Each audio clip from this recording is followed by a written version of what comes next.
দেখো দীপ, আমি না আর নিতে পারছি না। তোমার বিহেভিয়ারই বলে দিচ্ছে তুমি আমাদের রিলেশনটা নিয়ে খুশি নয়।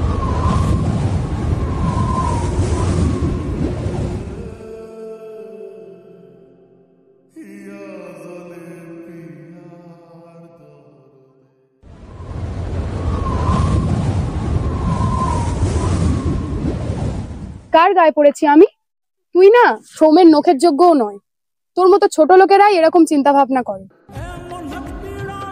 তুই আজ থেকে আমার নামও মুখে আনবি না, আর তোর এই মুখ আর কোনোদিনও দেখাবি না। আমাদের মাঝে যা ছিল সব শেষ করে দিলি আজকে তুই।